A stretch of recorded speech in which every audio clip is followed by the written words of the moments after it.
साथियों, एक unique information के साथ लोन डिफॉल्टर के हक और अधिकारों को लेकर एक महत्वपूर्ण जानकारी आपसे साझा कर रहे हैं।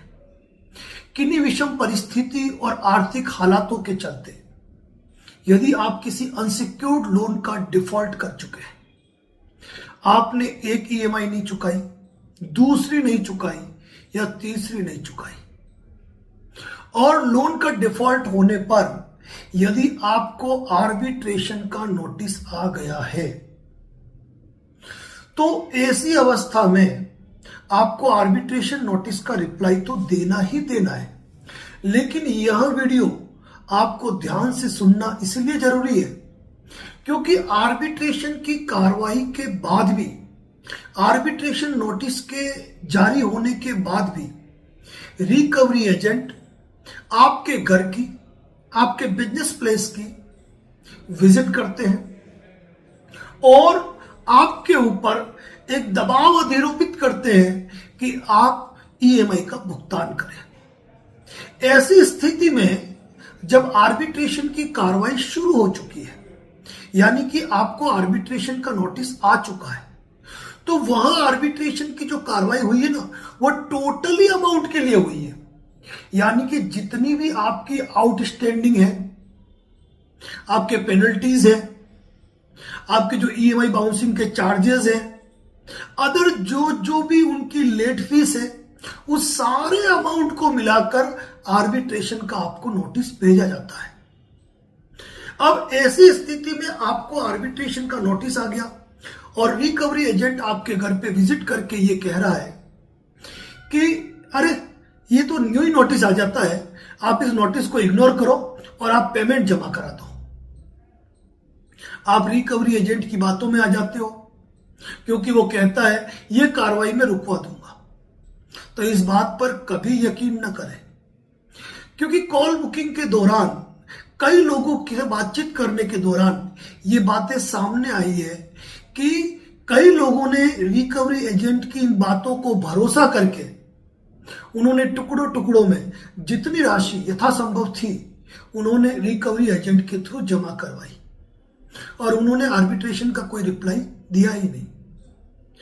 ऐसी स्थिति के अंदर आर्बिट्रेशन के फर्स्ट हियरिंग का नोटिस आ गया, सेकेंड हियरिंग का नोटिस आ गया और रिकवरी एजेंट कह रहा है कि कोई तनाव मत लो, मैं बैठा हूं ना।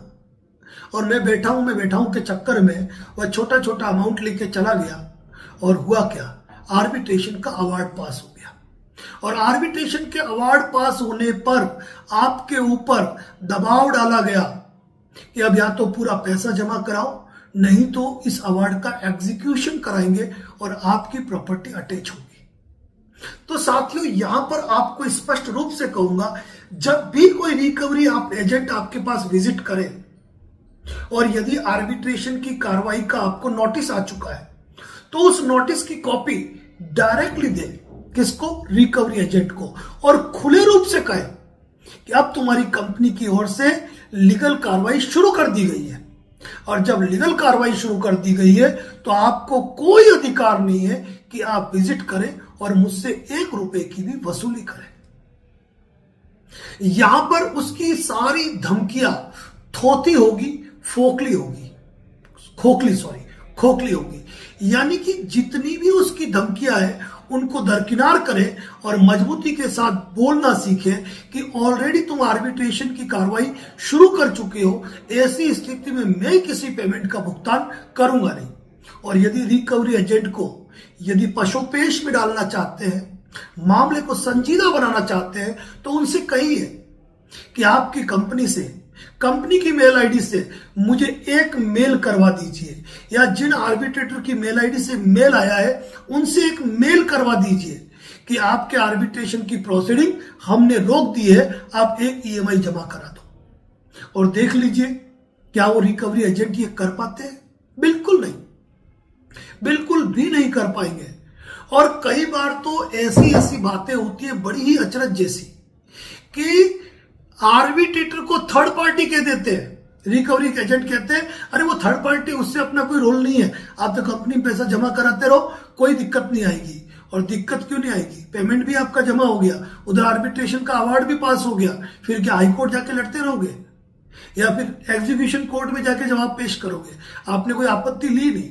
इसीलिए साथियों, जब भी आपको किसी आर्बिट्रेशन का नोटिस आता है तो आपको स्ट्रोंग वे में बात करनी है, और स्ट्रोंग वे में बात करते समय आपको स्पष्ट रूप से कहना है कि जब आर्बिट्रेशन की कार्रवाई हो चुकी है तो रिकवरी एजेंट का कोई रोल नहीं रहता है कि वह वसूली करे। और एक बात और कहूंगा, रिकवरी एजेंट की बातों में आकर कभी भी ऐसा मत करना कि आर्बिट्रेशन का ऑब्जेक्शन नहीं दिया।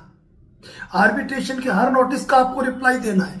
रिकवरी की एजेंट की बातों में गुमराह नहीं होना है, क्योंकि वो आप ये सोचेंगे कि चलो मेरे सेटलमेंट की बात चल रही है, रिकवरी एजेंट मामले को निपटा रहा है और मैं इसकी बातों में आकर चलो आर्बिट्रेशन पे कोई जवाब नहीं देता हूं, तो बाद में सिर्फ पछताना पड़ेगा। क्योंकि आप लोगों के साथ भी ये चीजें हो रही है। आप खुद बताइए, हो रही है कि नहीं हो रही है कि आर्बिट्रेशन का नोटिस भी आ गया, रिकवरी एजेंट कह रहा मैं तुम्हारा सेटलमेंट करा दूंगा। अरे भाई, सेटलमेंट कराना तो सेटलमेंट करा ला, सेटलमेंट लेटर। लेकिन इधर आर्बिट्रेशन की कार्रवाई भी चल रही है। तो साथियों, जब भी आर्बिट्रेशन का कोई भी नोटिस आता है, इमीडिएटली उसका आपको रिप्लाई फाइल करना है, लेट नहीं करना है। मेल भी करना है, रजिस्टर्ड पोस्ट भी करना है, और रजिस्टर्ड पोस्ट की ट्रैकिंग रिपोर्ट जरूर निकालिए। एक आर्बिट्रेशन के बैकडेट का खेल भी है, अगले वीडियो में बताऊंगा, जरूर सुनिएगा कि आर्बिट्रेशन के बैकडेट का खेल क्या है। आप शॉक्ड हो जाएंगे बात से।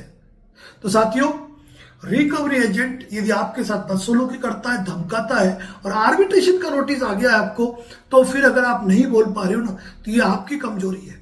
क्योंकि हमारे यूट्यूब पे हम यूनिक इन्फॉर्मेशन आपको देते हैं, उनको सुनकर आपको इस चीज का एहसास तो हो जाना चाहिए कि जब तुम कानूनी कार्रवाई में चले गए ना, तो तुमको कोई अधिकार नहीं बनता है कि तुम हमसे रिकवरी करो।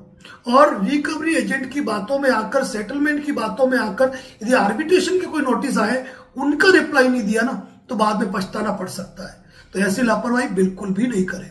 लोन डिफॉल्टर के हक और अधिकारों को लेकर ढेरों वीडियो हमारे चैनल पे पोस्ट है, जहां विजिट करके आप अपना ज्ञान भी बढ़ा सकते हैं। और यदि आपका कोई चीर परिचित मित्र रिश्तेदार जो लोन के दलदल में धंस गया है और जो जीवन के प्रति गलत विचार ला रहा है, केवल एक लिंक उनको शेयर करें ताकि वो भी जिंदगी में तनावों से मुक्त जिंदगी जी पाए। कई लोग ये पूछते हैं, सर आर्बिट्रेशन का नोटिस फेक आता है क्या? टेक्स्ट मैसेज में आता है, व्हाट्सएप पे आता है, मेल पे आता है, रजिस्टर्ड पोस्ट से आता है। तो मैं एक ही बात कहूंगा कि आर्बिट्रेशन का नोटिस कभी भी फेक नहीं आता है। ये बात मान के चलिए, आर्बिट्रेशन का नोटिस आया तो आपको उसका रिप्लाई जरूर करना है। और आर्बिट्रेशन के रिप्लाई को कैसे करना है, किसी लीगल एक्सपर्ट के, एडवोकेट की राय की जरूरत नहीं है। उसकी डिटेल वीडियो हमारे चैनल पे पोस्ट है, जहां जाकर आप विजिट कर सकते हैं। धन्यवाद।